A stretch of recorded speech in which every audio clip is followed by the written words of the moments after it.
Sabi ko, akala ko maisog yung mga DDS vloggers. Tawag nila sa kanila maisog eh.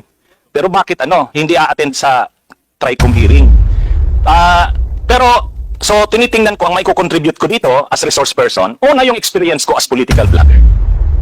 Ako, nakakahiya naman, nagtuturo ako sa Ateneo, College of Law, Constitutional Law po noon, tapos magiging tagakalat ako ng fake news.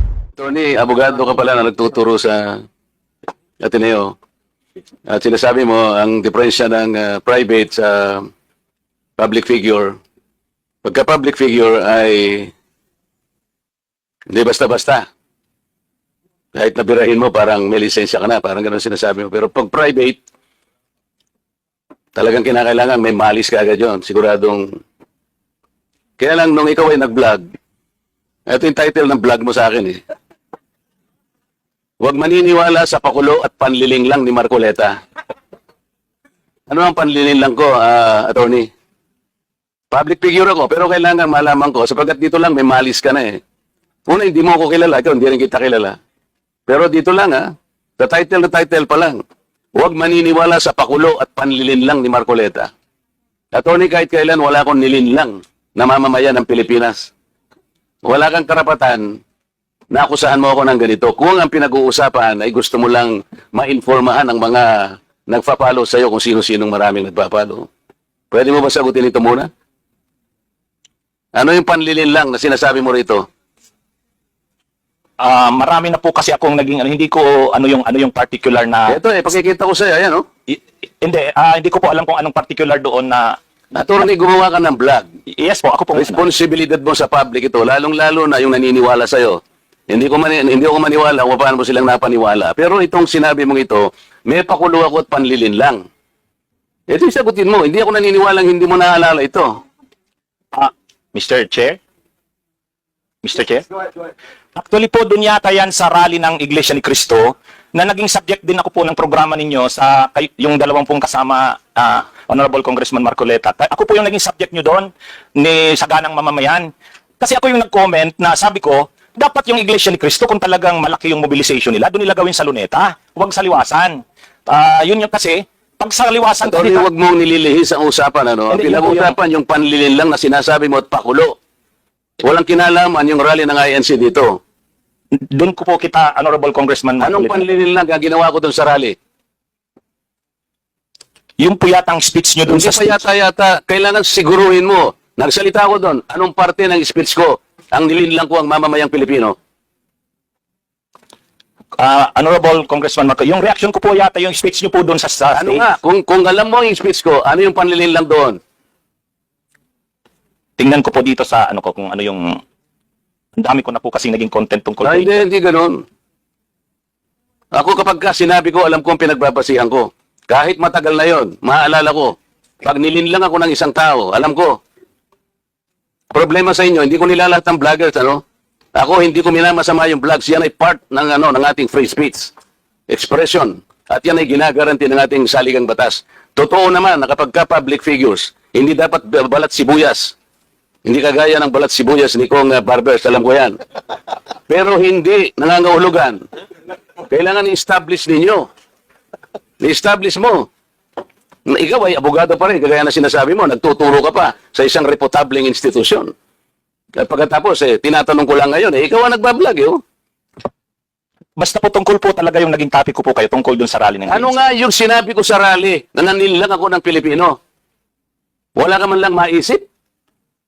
Ito yung uri mo na hindi kailangan talagang nagbablog Nami-mislead mo yung mga tao, nililin lang mo yung mga tao. Ang dahilan ay hindi mo man lang masabi kung ano yung aking mga panlilin lang na sinasabi mo rito. Pakulo at panlilin lang. Hindi ganyan yung mga vloggers na kilala ko. Yung mga vloggers umaatake rin sa akin, pero hindi ako balat sibuyas sapagkat may basihan ang kanilang sinasabi. Yung pinag-uusapan siguro namin dito. Gusto nila niyang tingnan siguro kung ano yung mga seats ng mga aming pinag-uusapan dito.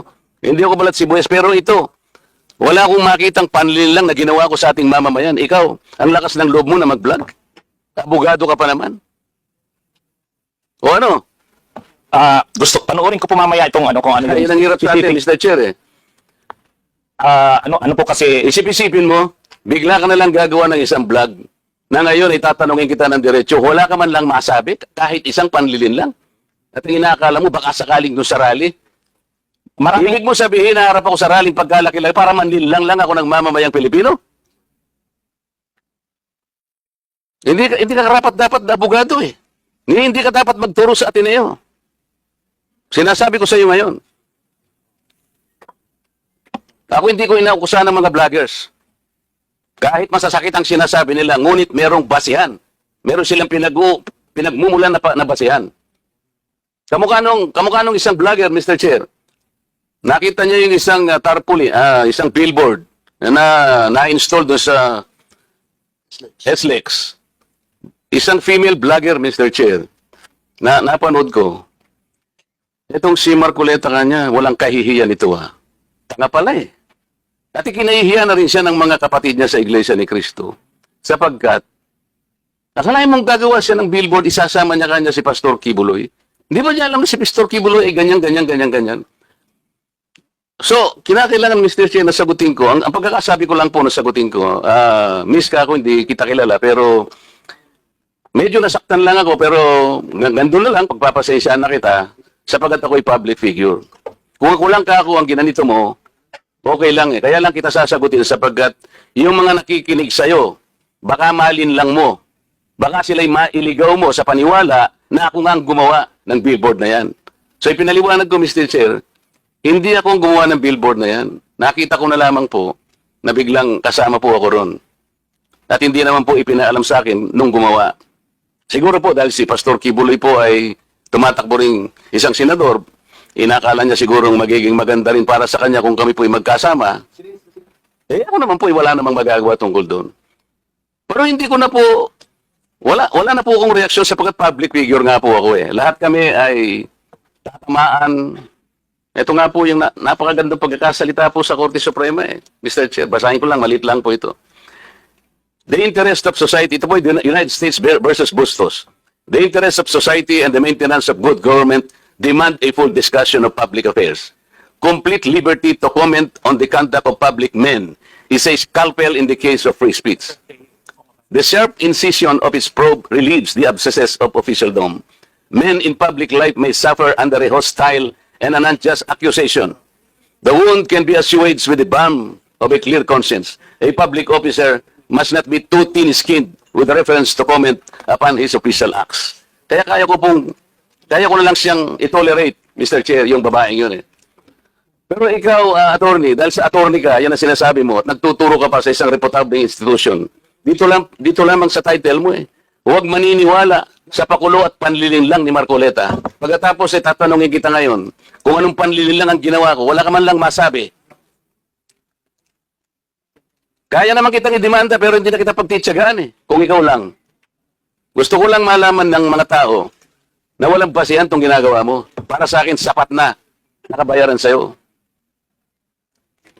O total, hindi na siya makakimo, Mr. Chair. Tatigilan ko na siya. And with that, Congressman Marcoleta, that will serve as your time as interpellator. Ang haba ng interpellation mo. But I will not deduct that sa time mo, Congressman Marcoleta. Ang sabi ko lang po, kasi kanina po, tinatanong ako tungkol dun sa vlog ko na yon. Hindi ko talaga maalala sa dami ko ng vlog. So, binasa ko po, pinanood ko.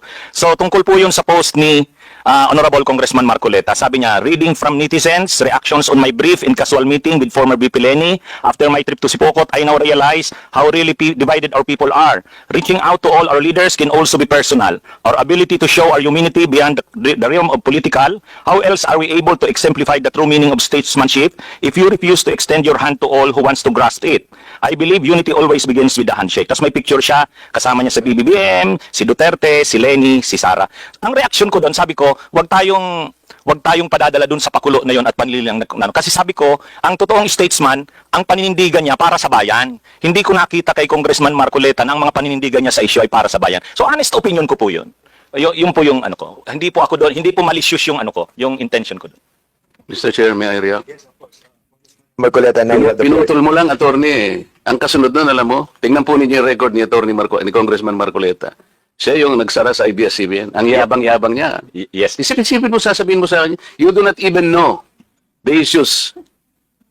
Attorney, alam mo ba yung issue sa ABS-CBN? Yes po. What do you know about it? Mr. Chair. You can reply, Attorney Higi, please. Mahaba po yung may issues. Pero ang nireach nyo pong issues doon, maraming hindi binabayaran ng tax ang ABS-CBN, may mga properties na in-acquire na illegal yung pagkaka-acquire, hindi binabayaran ng mga workers. So, mainly po yun yung nakita kong nireach yung issues nung pinasara yung hindi binigyan ng renew yung franchise. So, Mr. Chair, ano ang panliling lang doon? Ni hindi mo alam yung Philippine Depositary Receipts, ni hindi mo alam yung corporate layering, ni hindi mo alam yung transfer pricing na ginamit nila para magkaroon tax evasion through Big Dipper.